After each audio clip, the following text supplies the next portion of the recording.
So instead of me sitting here for 3 hours trying to take apart my whole bumper, I'm just going to hack through it with the right angle grinder.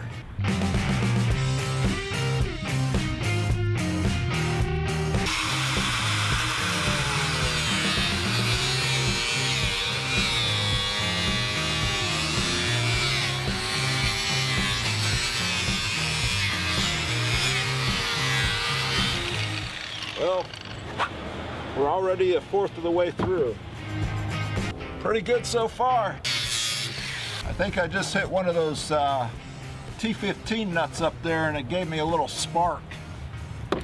Hey, look at that. Problem solved. And that took me less than 5 minutes. This is the trick to getting your air dam off.